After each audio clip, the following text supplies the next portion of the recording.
Hey now, Brawlers, it's time for another Board Game Brawl review with Nick Minahan, sponsored by BoardGameBliss.com.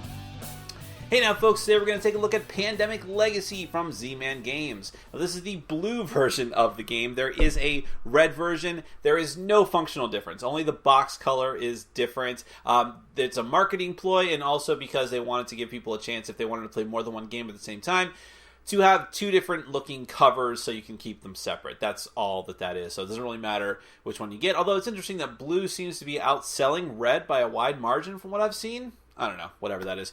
Now, on that note, though, about having different plays and things like that, if you are not familiar with Pandemic Legacy, I'm going to get to that in a minute. But for those who are familiar with it, I want to assure you right now, there are no spoilers in this review. I've gone out of my way to try and think of how I want to talk about this without giving any kind of explicit spoilers. I'm only going to talk about the general components of the game, things that have already been talked about in the public, and just what you see when you open the box, and the general feel that I got playing the game and my initial impressions of it. I have not completed the game. I've only gotten through about 6 games of it, and then I wanted to give my thoughts before we get to the end of all of that. So there's no spoilers here, although I will be showing some pictures of just some of the general stuff in the game. So if you don't even want to see that, then just don't watch the video, just listen to it.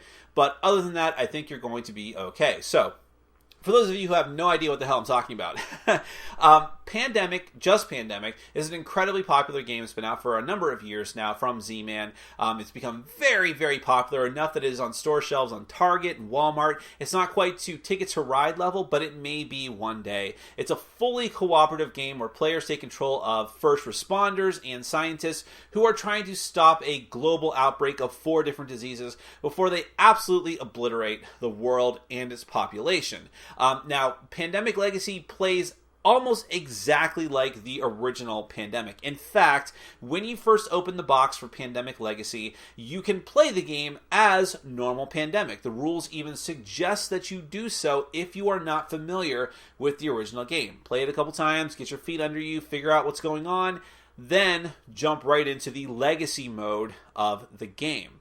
Now, let me take a brief diversion there. If you're not familiar with what Legacy is, it was originated with Risk Legacy from designer Rob Daviau, and Rob Daviau has teamed up with the designer of the original Pandemic, Matt Laycock, for Pandemic Legacy. So I don't know if he's got a trademark on Legacy or what, but Risk Legacy and Pandemic Legacy both function in something of the same way. You play the game, and they have, just like you would the base versions of each of their respective games, but then after and during each game, the game will permanently change.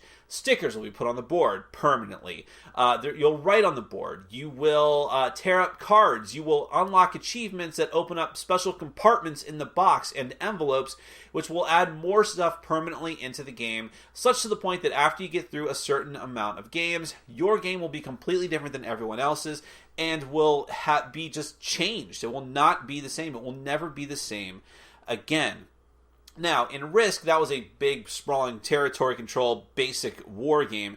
Pandemic is this cooperative game, like I said, where you're trying to stop these different diseases. And I guess I'll explain a little bit about how Pandemic works, too, if you're not familiar with it. But it's card-driven gameplay. Again, this is all the same no matter which version of the game you're playing, where you will move your pawns around this map of the world, going from city to city, trying to stop these virus cubes from outbreaking. You're going to do that by trying to cure the diseases, to which you're going to need different colored sets of city cards. So if you want to cure the blue disease, you have to have 5 different cards of the blue colored cities in order to trade them in and make a cure. But there's a number of different actions you can take, including moving around, getting plane rides to different cities around the map, using treatments to remove cubes from the board, and every player is going to have a different character who will have a different special ability that makes certain things easier, like makes moving around easier, makes treating diseases easier, getting cards, using fewer cards to trade in to cure these diseases, and so on and so forth. And that has maintained itself into Pandemic Legacy.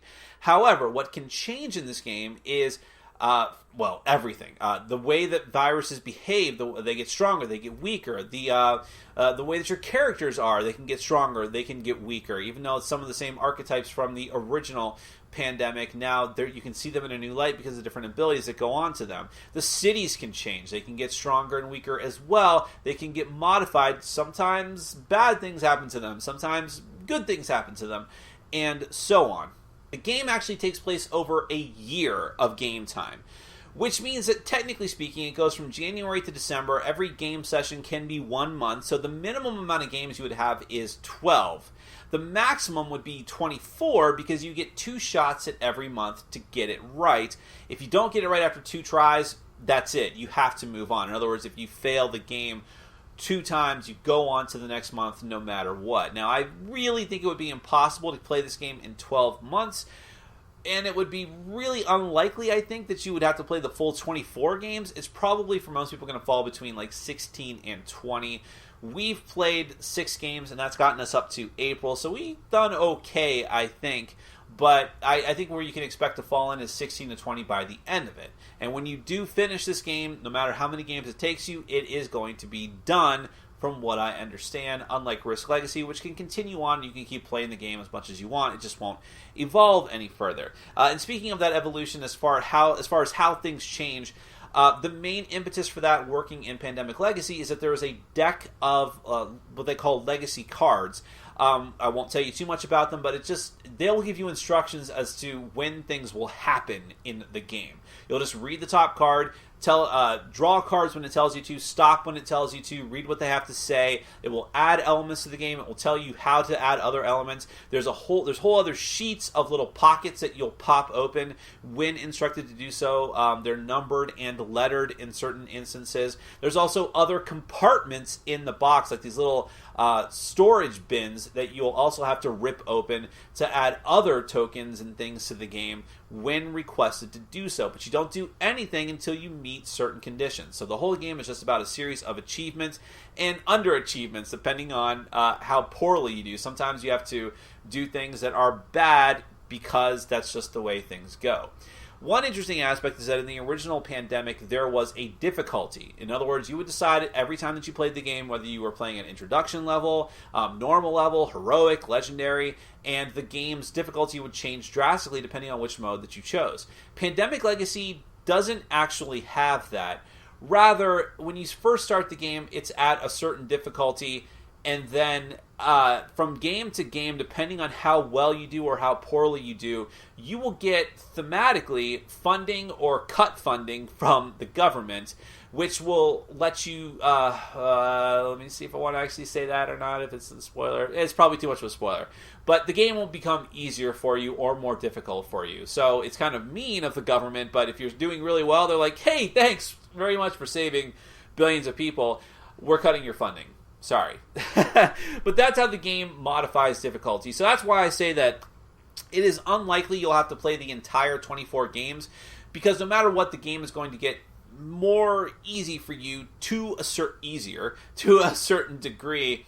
And that's kind of what we experience in our limited experiences with it, and I'll probably do another review when I finish it, was that the game would swing back and forth. We'd have a really, really difficult game, and then things would be better, and then it would get more difficult again, but hey, we've learned some things, and then the game will evolve again, and we'll be like, oh, come on already, and then we'll get special powers, and then that'll be all cool, and it won't be so bad. And it is really interesting, between games, no matter whether you win or lose, you will have the chance to add things to the game, whether it's upgrades or downgrades, but usually just bonuses that are going to help you out in some way, shape, or form. Some of them you have access to, some of them you don't, depending on the actions in the game. So everything that you do in the game is important. How you do things is important. And all of this, while it sounds like this is like some bookkeeping nightmare, it's actually very intuitive.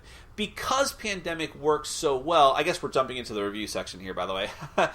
Because it works, Pandemic as a game works so well and is so streamlined, especially if you're already familiar with it, it's very easy to jump into the legacy elements. You just look at the top of the deck of the legacy cards, do what it tells you to do when it tells you to do it. The whole upgrade part in between is not only easy, it's also fun. It's like you're leveling up your characters in a sense. Even if you're not technically leveling up your characters, just think of the whole game as a big leveling up of the game, which is super interesting. So, all in all, we had a fantastic time with this game, really, because I enjoy Pandemic. I think it's a good, solid game. It made my top 100 last year, but I've gotten seriously burned down on it with all the expansions and all the different... it's just the same game over and over again.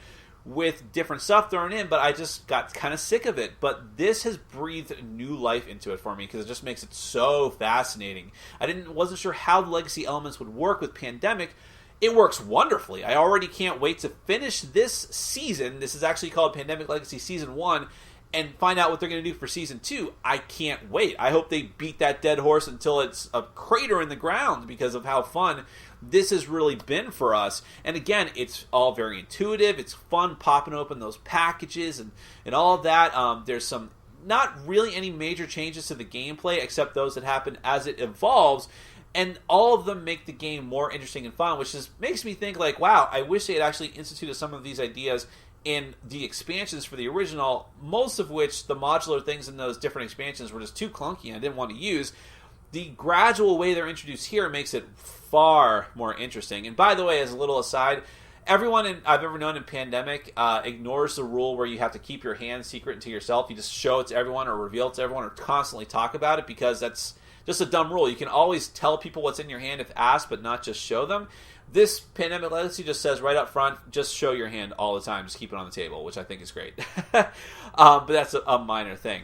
Overall, this is great. I think that if you love Pandemic, definitely give this a shot. No question about it. Even if you thought Pandemic was okay, maybe you liked Risk Legacy though, definitely give it a shot. The only people I wouldn't recommend to try it are people who just did not like Pandemic at all. Because if you didn't like Pandemic, you're not going to like this. I don't think the Legacy is going to be enough to get you into it.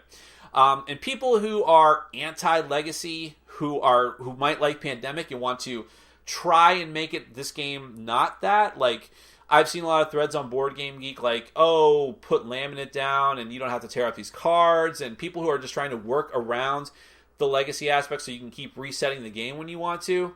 Please don't do that. It's just not going to work. You are effectively not playing Pandemic Legacy at that point. You're playing a completely different game that is something else altogether. This game was meant to be destroyed. This game was meant to be torn up, stuck on, written on, all these different things. Your characters die. I mean, potentially. That's actually probably a spoiler. I'm going to bleep that out, or cut it out. But things can permanently change. You and the other players can permanently change, and it's supposed to be like that. You have to have that sense of stress and tension.